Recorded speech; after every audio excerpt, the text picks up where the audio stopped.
I am Paulo Artaxo, a professor of physics in the University of São Paulo. I'm here to discuss energy for a sustainable world for the BBEST conference.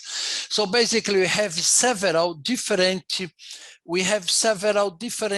targets right now, given by the SDGs, the Paris Agreement commitments, Aichi targets, the United Nations Agenda 2030, and basically the number 7 of the ODS is to provide the energy that is accessible and clean energy for everybody. So basically, one of the questions I have to answer in this section is, are you in a good track for SDG 7? I don't think so. Because, for instance, in 2021, basically 10% of the world population has no electricity at all, and it's about 800 million people. So basically, we have to work very hard to get on target on SDG 7. So in addition to the SDG 7 targets, we have several sub-targets that shows us that you have by 2030, for instance, double the global rate of improvement in energy efficiency. We have to ensure universal access to affordable, reliable, and modern energy services, and so on. If you look into the plot on the right, the figure on the right shows that actually we are not very much on this direction properly, because, for instance, in 2010 and compared to 2020, we'll see a very small increase in the indicator of accessibility to science. And one of the major issues with the climate change and in the new Anthropocene is to make a good equilibrium between energy production, food, and water production that are mediated by climate change. So basically, the interplay between these three critical ingredients are absolutely key for the future of our planet. IPCC have responded on how we should reduce the emissions to limit the temperature in 1.5 degrees. So basically, this means to reduce CO2 emissions are at least 3% per year continuously from 2020 to 2050, and after 2050 having negative emissions of CO2 by the whole society by all means. And this includes a reduction in methane emissions by 70%, a reduction in 92% of black carbon, and so on. So this very strong reduction in terms of greenhouse gas emissions will put a limit in terms of how much energy we can use if you don't change the ways of generate, distribute, and use this energy. So basically, this is a simulation from now on until the end of this century for the several SSPs from IPCC, the socioeconomical pathways, from the most conservative one that still assumes that we will increase energy demand by at least 50% by 2050, 2060, to SSP 5 that basically sees an increase by factor of 3 in the energy needs for our society. And if you look for the different energy used by the different sources, you see that oil, coal, and gas dominates completely the whole picture, and solar, wind, and bioenergy are very low nowadays in terms of the global energy system. And the rate of change in global primary energy production because of the COVID-19 have decreased by 3.8%. That is the first strong decrease since World War II, and certainly the most important increase in recent times. So basically, you see a decrease in the energy production as well as reduction in CO2 emissions. So you see that CO2 emissions have decreased by about 5 to 6%, decreasing minus 2.5 gigatons of CO2 emissions. And see that this is the largest reduction in emissions since the last 100 years. So this makes the association between energy and CO2 emission are very close properties in our planet. But to look at that, the percentage of renewables in the total final energy consumption have not changed too much over the last 30 years. It's about 16 to 17%.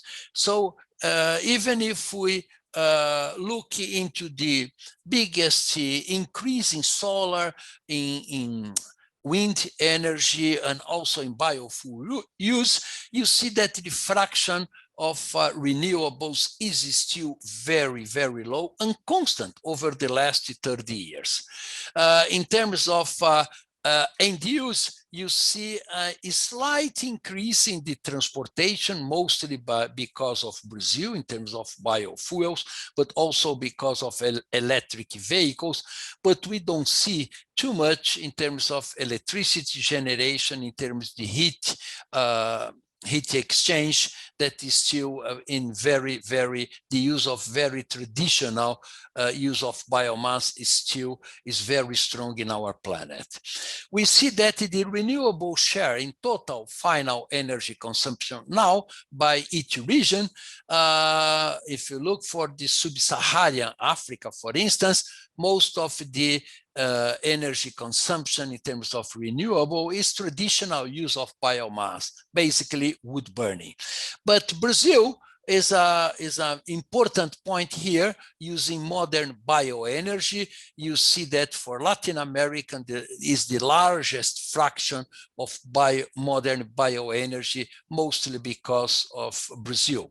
And if you put together the top 20 countries with the largest energy consumption, we'll see that Brazil again shows a very, very good examples in terms of percentage of modern renewable use in 2017.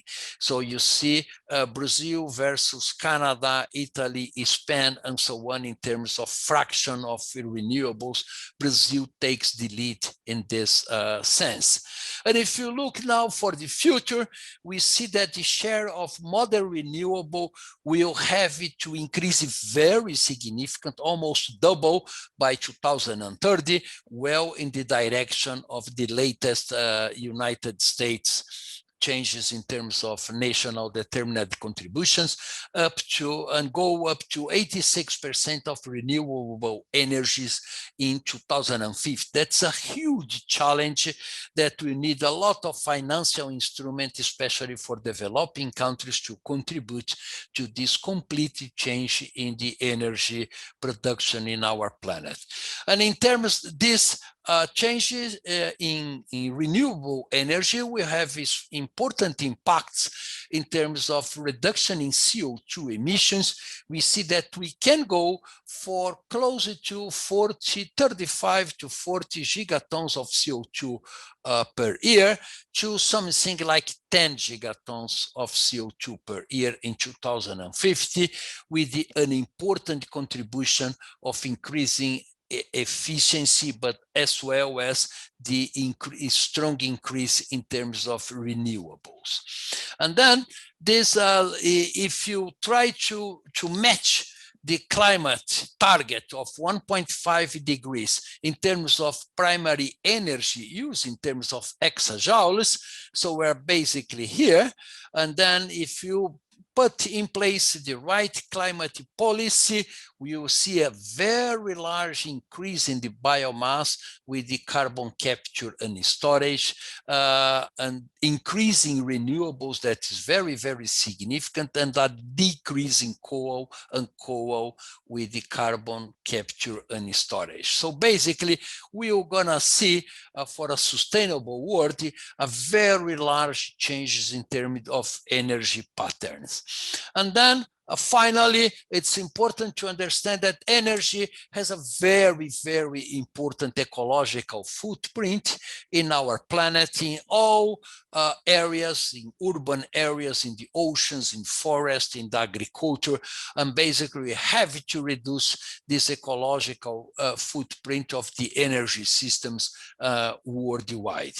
And then my last message is that it's necessary to build a new socioeconomic system where certainly energy is generated, distributed, and used in a very sustainable way. And we hope to do that in 2050 in order to meet the target for maximum increase in temperature in between 1.5 to 2 degrees. Thanks for the attention of everybody.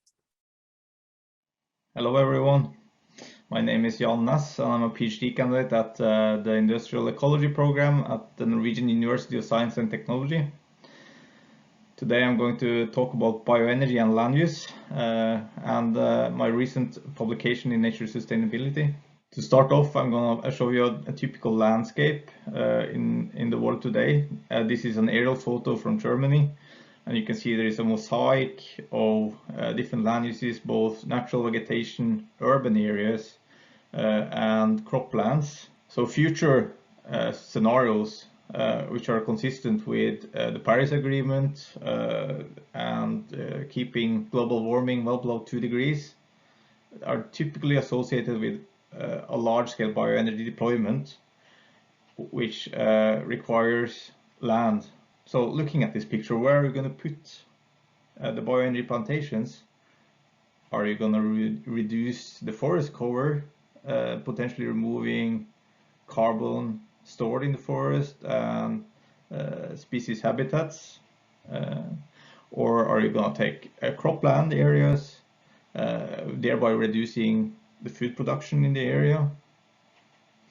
It is a difficult question, but then this is also what we have in our recent work tried to answer.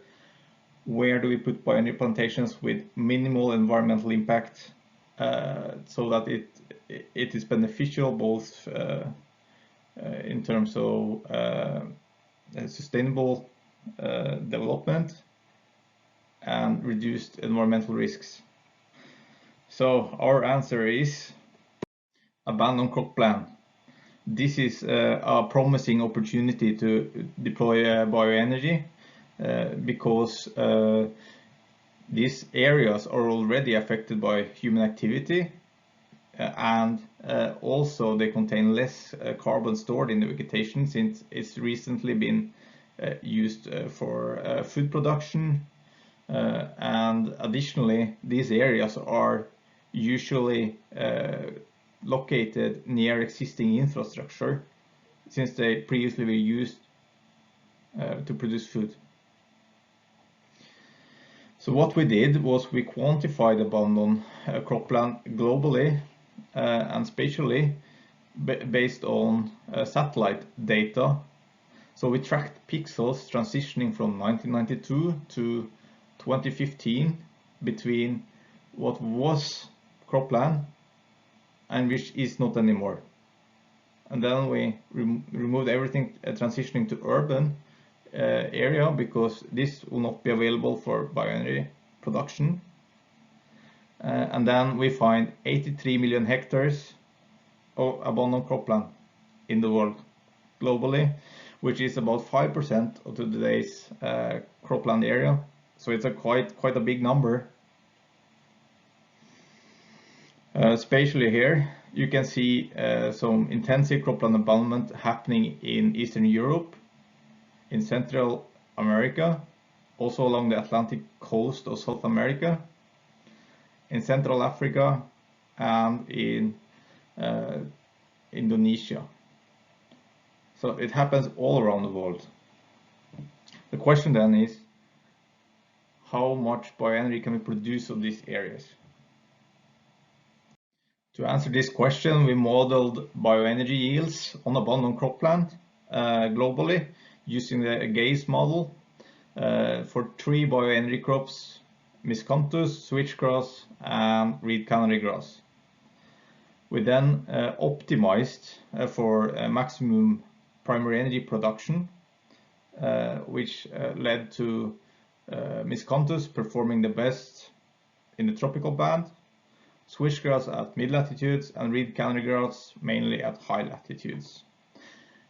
This optimal crop allocation then gave us a bioenergy potential of 25 exajoules per year, which with potentials mainly located either where you had a lot of cropland abandonment or very high yields.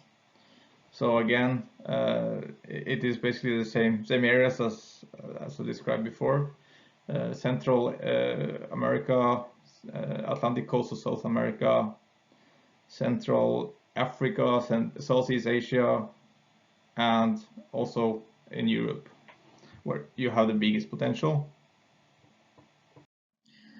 The next question that then needed to be answered was, how does this potential change with different agricultural management, with land availability, with water use and irrigation, or with different climatic conditions? So we modeled 300 different variants of bioenergy potentials. I'm here showing you some of them. These are for present-day climatic conditions. And there's a lot going on in this figure, but I'm gonna guide you through some of these potentials. So if we first look at the same one that we already saw, rain-fed bioenergy production at high agricultural management intensity, this gives a potential of about 25 exajoules. Now, if we instead consider an irrigated bioenergy deployment on all the land, this would give us a potential of 39 exajoules. So it's quite a bit higher. But this means you need water to irrigate. On the other hand, our low-end scenario here with low management intensity, which means the production is subsistence based, it is very traditional, no mechanization, no fertilizer use, then you're at about 6 exajoules per year. In this case, also considering that all land areas within biodiversity hotspots are given up to nature to promote nature restoration in areas where biodiversity is under severe pressure.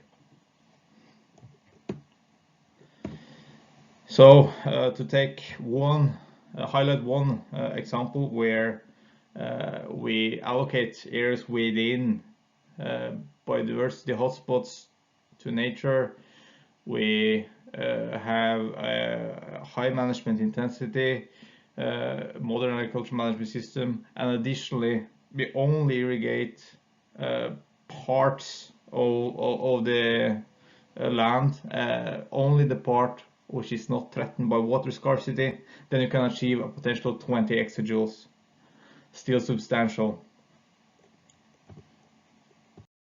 Comparing bioenergy potentials on the abundant cropland with the projected bioenergy demand in 2050 across 1.5 degree scenarios, we find that if we deploy bioenergy on these abundant cropland areas, it can give a substantial contribution to ramp up bioenergy supply, even up to 50% in SSP4 in our high-end scenario. But then if you, for example, look again at the 25 exajoule scenario, where you have rain-fed production and high agricultural management intensity, it could potentially deliver up to 1/3, or in the range of 10 to 30%. And this is a substantial potential contribution of deploying bioenergy on the abundant cropland. So then you may ask, well, how likely is it that we can actually deploy these areas? What is the development potential?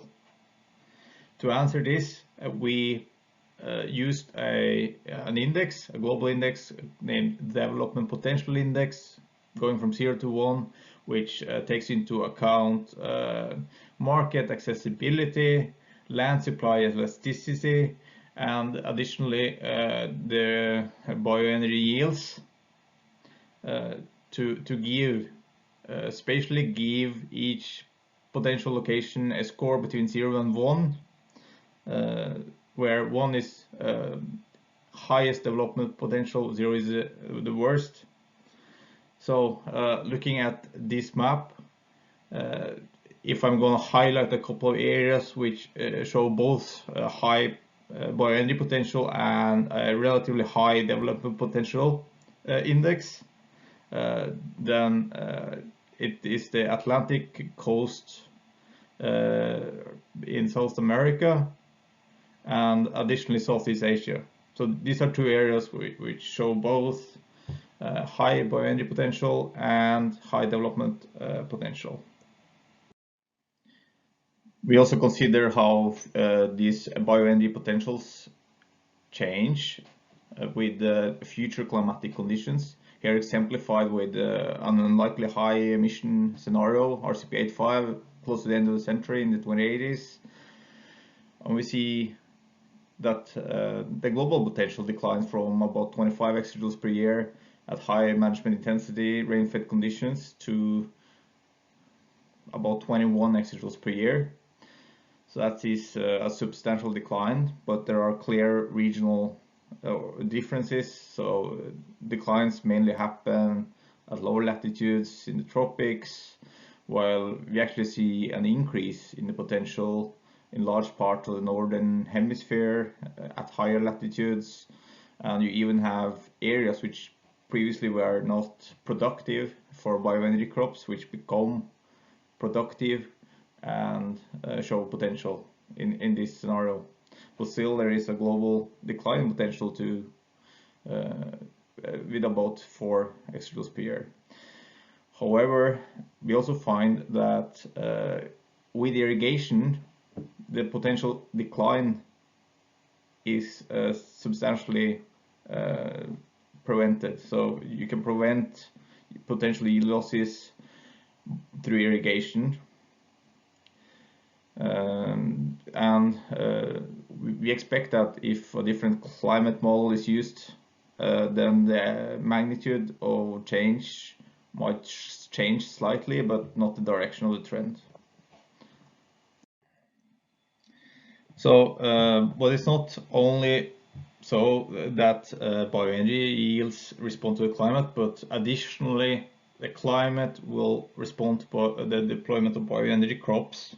So here I show one study from PNAS a way back, where a regional climate model was used to model how the land-atmosphere interactions and biogeophysics changed when transitioning from more conventional food production, food crops, to bioenergy crops at large scale. And then they find that this could that is gonna give a cooling effect. So it's also important to think about. Finally, final slide here, a take-home message from this presentation. Today I have shown a global study which shows that land areas that are suitable for sustainable bioenergy deployment with a little above ground carbon, which are already affected by human land use, which doesn't compete with food production, those exist. So this is a global study, but we need local studies to assess the deployment potential also at the local level. Thank you for your attention. I hope you're all enjoying the virtual conference. If you have any questions about our work, please contact me. Here's my contact information. Thank you. Hello everyone, this is Joaquim Seabra, professor of the University of Campinas, Unicamp, Brazil. It's a pleasure to somehow be here with you today in BBEST to talk about the contributions of biofuels to actually remove CO2 from atmosphere. In this talk today, I'll give more emphasis to the case of the Brazilian ethanol more specifically. But before we discuss the case of biofuels, I think it's always appropriate to recall the indications from IPCC's special report on global warming of 1.5 degrees. And that study made quite clear the relevance of limiting global warming to 1.5 degrees compared to 2 degrees. So we can reduce risks and impacts to natural and human systems. IPCC reports several model pathways, and it's important to note that in those pathways with no or limited overshoot, the global net anthropogenic emissions have to reach zero around 2050.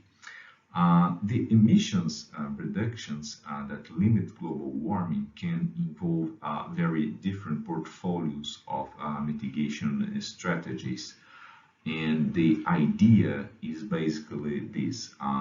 The more energy intensive and emissions intensive is our future, the more we will need the contributions from bioenergy and BECCS. This means that bioenergy will probably be an important ally not only for the climate actions, but also for meeting the sustainable development goals. This will probably require the use of multiple biomass sources, combining efficient dedicated crops and residues and wastes, being processed in modern biorefineries and producing a range of products. These products can comprise food, feed, chemicals, and biomaterials, as well as multiple forms of energy, whether as electricity or liquid fuels for transportation, for example. But in combination with these services provided by modern biorefineries, we will also have the opportunity to explore one additional service, which is carbon removal through carbon capture, utilization, and sequestration. And this is quite convenient because CCS can be easily combined with bioenergy in the short term to lead to negative emissions right now.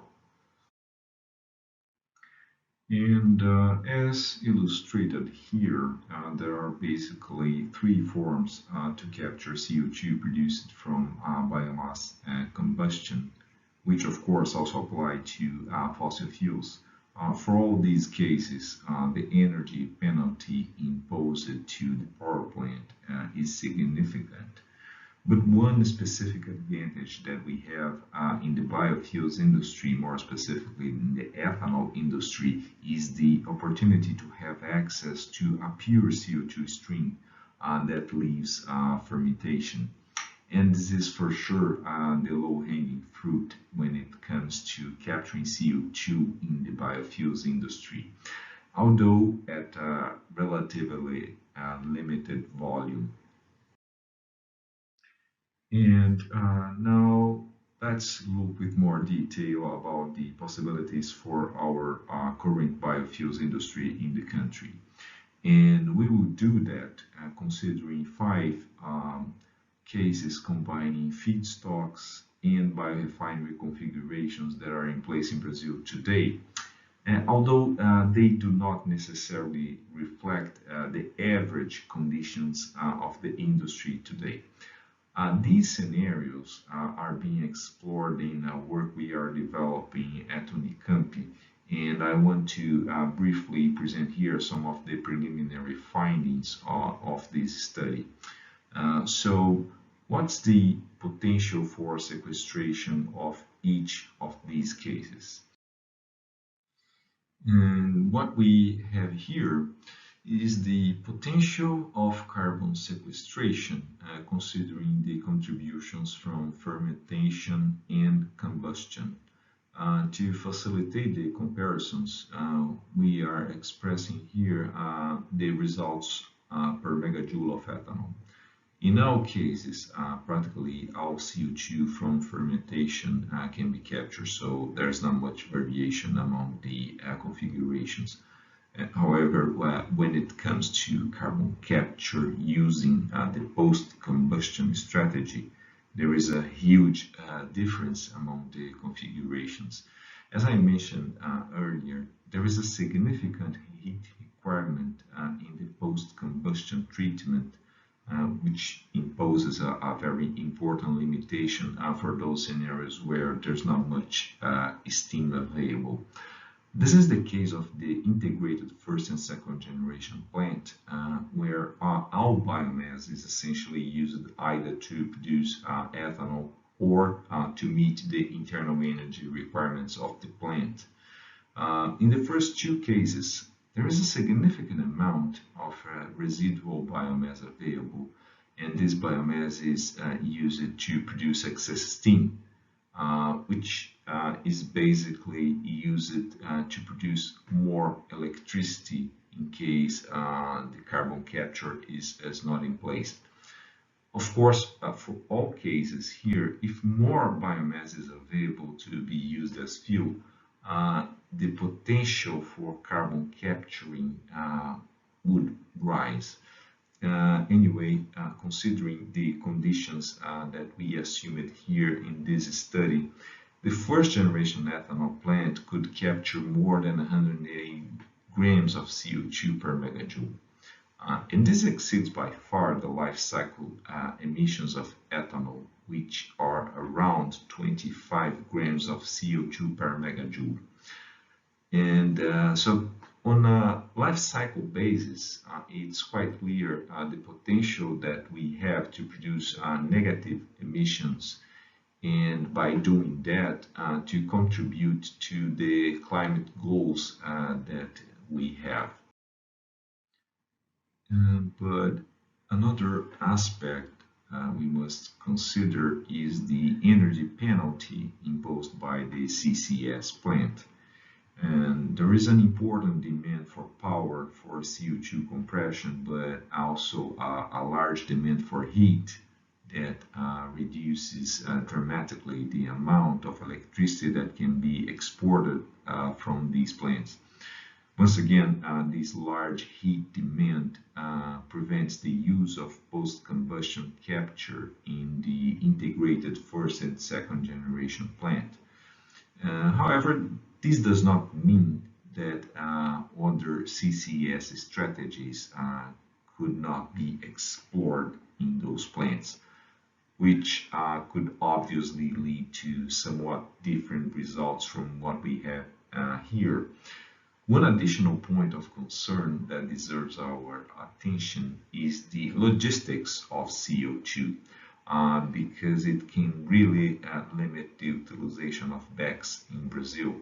But I'll let this discussion for another occasion, because I want to explore another very important option for carbon capture in the Brazilian biofuel industry.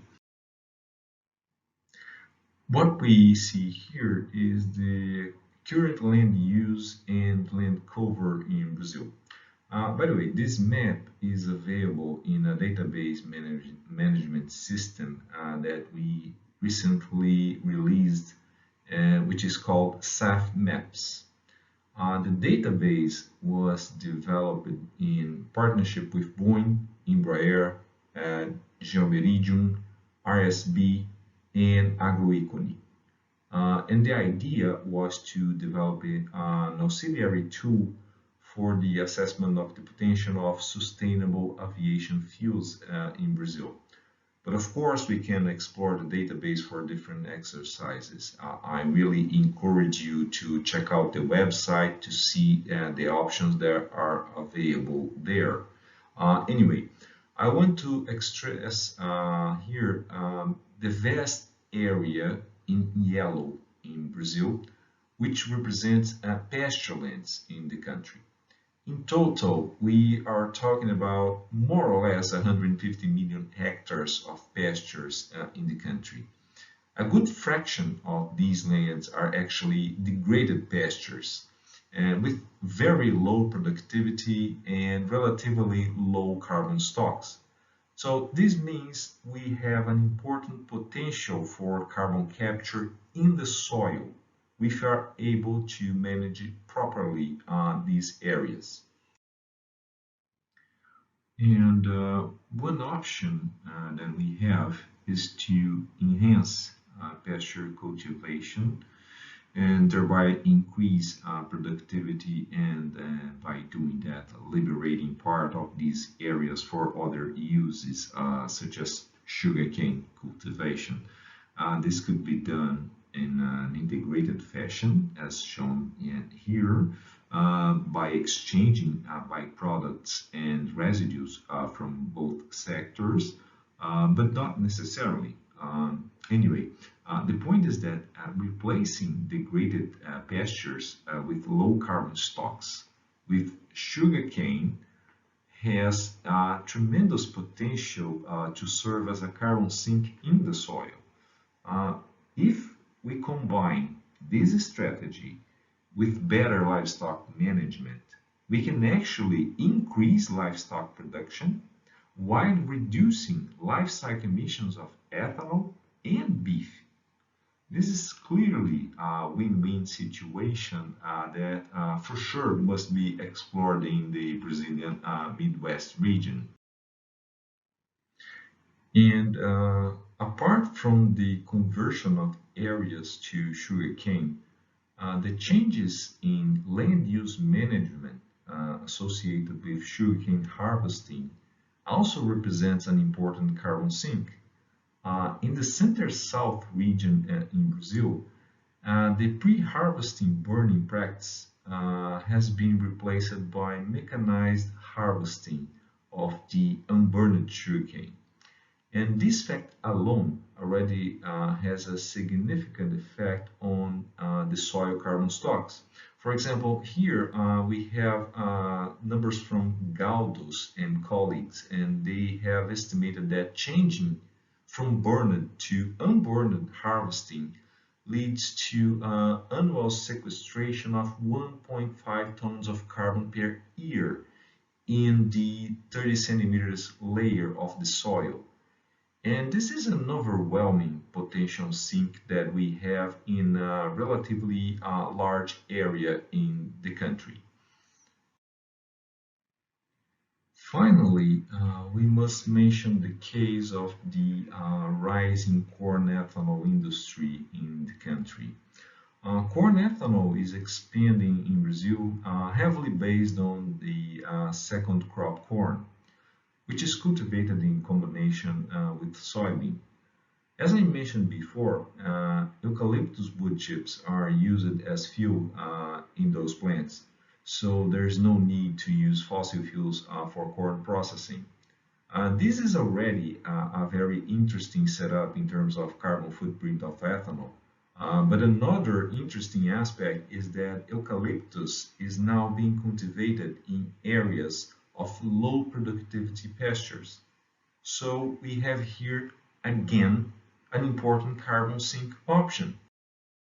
As we can see here, our estimates indicate that the land use change emissions, including direct and indirect effects, would actually be negative for this setup, provided that corn is a second crop and eucalyptus expands over degraded pastures. So in summary, I would like to stress again that the carbon removal options tend to be extremely important for meeting the climate goals that we have, combining both afforestation and BECCS. And in the case of the Brazilian biofuels industry, in addition to carbon sequestration from fermentation and combustion, it's extremely important to consider the vast potential that we have to also use soil as a carbon sink, given our unique conditions. And with this message, I close my presentation here and thankfully acknowledge your attention. And in case you you want to discuss any detail, please feel free to contact me through this email. Thanks again, and bye-bye. Hello, I'm Annette Cowie. I'm from Australia, where I work with the New South Wales Department of Primary Industries in the Climate Branch. I'm also part of the IEA Bioenergy Task 45 network that's called Climate and Sustainability Effects of Bioenergy within the broader bioeconomy. My presentation today is about the climate effects of forest-based bioenergy and how you quantify those. This work is based on the work that I've done with colleagues from IEA Bioenergy Task 45. In 2018, the IPCC, the Intergovernmental Panel on Climate Change, released their special report on pathways that could achieve the long-term temperature goal of the Paris Agreement, that is, limiting global warming to well below 2 degrees or preferably no more than 1.5 degrees. It's known as the Special Report on 1.5. This report indicates a key role for bioenergy, especially BECCS, bioenergy linked to carbon capture and storage. This figure shows 4 example pathways that could deliver that 1.5 degree goal. Most of the scenarios considered in the special report envisage a substantial role for bioenergy, shown here in the yellow, especially under the higher emissions scenarios that maintain our current emissions-intensive lifestyles. There are many studies in the scientific literature that show that forest-based biomass can be beneficial for the climate. But there are also a number of scientific papers and reports and studies that claim that bioenergy is in fact detrimental to the climate. These studies emphasise the carbon debt and long payback time for forest-based bioenergy. So you might be wondering how it is that different studies give these conflicting results. And that is the focus of my talk. I'm going to present some thoughts on how these divergent results arise. First, if we consider the feedstocks, we can see that it includes a range of different forest species produced under different management systems that produce a different mix of products that includes sawlogs but also includes biomass that can be used for bioenergy. And there are also a range of harvest residues, sawmill residues and construction and demolition wastes that can be used for bioenergy. The yields vary between the different forestry systems, and the biomass types have different properties, and they also have different alternative fates, which can be important to the results, and I'll come back to that. Then there are the many different technologies for production of energy products, and these have different inputs, different conversion efficiencies, different co-products, and so not surprisingly, they have different emissions per megajoule of energy product. Generally, emissions savings are highest for heat applications and combined heat and power, intermediate for electricity, and lower for biofuels from lignocellulosic biomass. These differences are inherent to the specific bioenergy systems. But results can also differ between studies due to the analytical methods chosen by the researcher, and that can lead to different results when exactly the same bioenergy system is analysed. Often this is a subjective choice by the researcher, which could reflect different disciplinary traditions or different perspectives resulting from different worldviews, for example. One key analytical choice is the system boundary of the assessment. You may have heard claims that bioenergy is actually worse for the climate than coal. And yes, if you take a pile of wood pellets and you have a pile of coal and you compare the CO2 emitted per megajoule, you can get more CO2 per megajoule from the wood than the coal due to the chemical composition of the wood versus the coal. But this comparison misses the point that bioenergy operates in the short-term carbon cycle, whereas fossil energy systems transfer carbon from where it was safely stored underground into the atmosphere, where it causes permanent warming. A second important aspect of the system boundary is the spatial scale. If you consider a single stand in a forest and you harvest it when it's mature, then you have a sudden drop in the carbon stock of that stand, you have a release to the atmosphere of the CO2, and then it takes time for the stand to regrow and to reach the original carbon stock and to take that carbon back out of the atmosphere. On the other hand, if you look across the landscape at the whole forest estate, you see a mosaic of stands of different ages because the forest is managed so that there's a constant supply of wood products. And therefore, across the whole estate, the carbon stock is approximately stable if you have the same area of each age class under constant management. If you change the management to take more residue out or reduce the rotation length to produce more biomass for bioenergy, then you might reduce the average carbon stock across the whole forest estate across the rotation.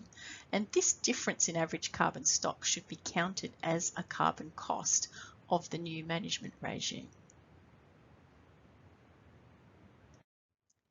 If we go back to the stand perspective, then another key issue is when to start the clock.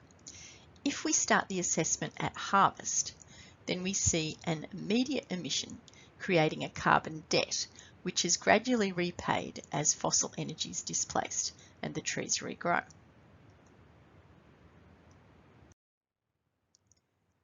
Whereas if we start the clock after harvest, then there is no carbon debt, but instead there's an accumulating credit. If we look across the whole landscape at the whole forest estate, then when to start the clock is no longer an issue. Another choice is the time period of the assessment. If the assessment covers several rotations, you'll see that the benefit continues to accumulate with each subsequent harvest. The choice of metric for impact assessment is also important. These figures are from a study that compared 15 different published methods for quantifying the climate effect of greenhouse gas emissions. The methods differ in how they treat the timing of emissions. The top graph shows a scenario where a bioenergy plantation replaces a high carbon stock forest. You can see that the methods differ widely, and the results can show anything from a situation where bioenergy is considerably better than carbon neutral through to being much worse than coal. Whereas the lower graph shows much smaller differences between the different methods for a scenario where the bioenergy plantation replaces a pasture. A factor which is often overlooked is the non-CO2 climate forces such as albedo. Reforestation and forestry practices can affect albedo, particularly in situations such as high latitudes where coniferous forests are much less reflective than the snow, or in savanna landscapes where plantations are much less reflective than the dry grass. Another critical analytical aspect is the choice of the reference energy system. This figure illustrates the warming profile from burning different fuels to produce the same amount of energy. You can see much greater warming from coal in the black dashed line, compared with natural gas, which is in the black solid line. Bioenergy is shown in the grey, and it's clearly more beneficial when it displaces coal than when it displaces natural gas. You can notice also that the warming from bioenergy decreases over time as the trees regrow. Another important aspect of the reference system is the fate of the biomass if it wasn't used for energy. Perhaps it would be forest slash that was burnt after harvest or left to decompose. In boreal regions that could be quite slow or quite rapid if it was in the tropics. If it was residues from milling, then these may have been burnt at the sawmill. If it was demolition waste, for example, it may have gone to landfill. And there it could have lasted a really long time. These photos show wood products that were excavated from Sydney landfills, and in fact after 50 years in landfill they show very little decay. And then there is the issue of the reference land use. how would the land be used in the absence of the bioenergy system? If it's a forest that is currently managed for timber production, then the reference may be ongoing management for timber production with the harvest residues retained on the forest floor to decompose. Or you could assume that the reference is a conservation-only forest, a forest retained to sequester carbon and for conservation purposes. Or another alternative could be that the land is converted to another use for agriculture, for example. Which of these is the most likely will depend on the context, what the incentives are for landholders to retain the forests, what their necessity is to earn an income from the land, whether there's a possibility of payments for ecosystem services, for example, from a conservation forest. We also need to think about the implications for the natural disturbance risk. For example, a managed forest, a forest managed for timber production, may be less susceptible to wildfire because of the resources that are allocated to reducing the risk of fire and to managing fires. This graph shows results of a study looking at the mitigation benefits of the New South Wales forest estate that's managed for production of timber. And it's contrasted with a situation if we were to stop harvesting those forests, shown in the black line. What you can see is that the forests managed for timber plus bioenergy make a greater contribution to climate change mitigation than the forest left unharvested to sequester carbon. The managed forest has carbon shown in green in the forest, the carbon in the wood products that accumulate over time, the carbon in wood products that then accumulate in landfill, and then finally in the yellow, the contribution of the displaced fossil fuels. But you'll see that there is that initial period where the conservation forest has a greater mitigation value than the managed forest.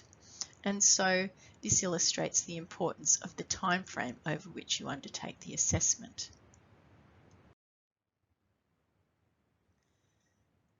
Now, some people propose that we should only implement bioenergy options with a very short payback time. But the payback time that's calculated in these studies is dependent on the counterfactual, which I've explained is subjective and uncertain. And in fact, the analysis of individual projects misses the bigger picture of the need to tackle climate change with a portfolio of measures that together will achieve decarbonisation of our societal systems. And so we need to understand how incentives for bioenergy can affect the transition away from fossil fuels and other greenhouse gas intensive products. So the critical question is, how can bioenergy influence transformation of the energy sector? This graph comes from a study that looked at options for 100% renewable electricity for Australia. And it found that biomass, shown here in the green, can fill the gaps when the solar and wind resources are low. And this occurs particularly in winter. And this was able to reduce the levelized cost of electricity because it reduced the total installed capacity of wind and solar resources. And so it could support 100% renewable electricity at a lower cost. And so I want to emphasize again the importance of the system boundary. If we look only at the smokestack, then we miss the fundamental difference between the short and the long-term carbon cycle. If we look only at the forest, then we miss the substitution benefits. If we look at the bioenergy system, we see the energy substitution, but we miss the wood products sector. So we need to look at the whole bioeconomy in order to understand fully the effects of incentives for bioenergy.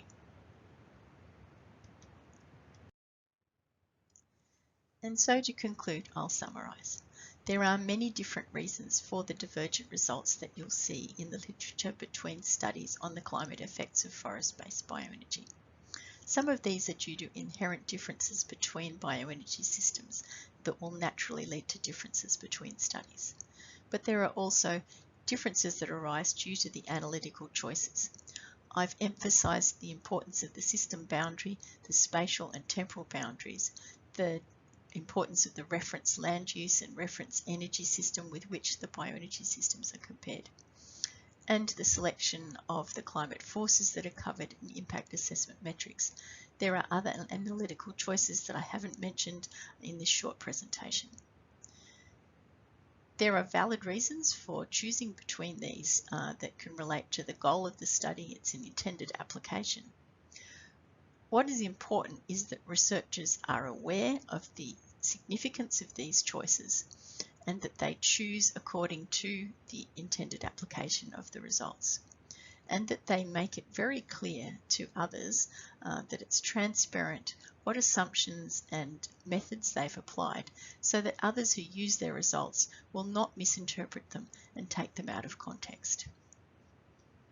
Thank you for your attention today. If you have any questions, feel free to contact me at the email address shown.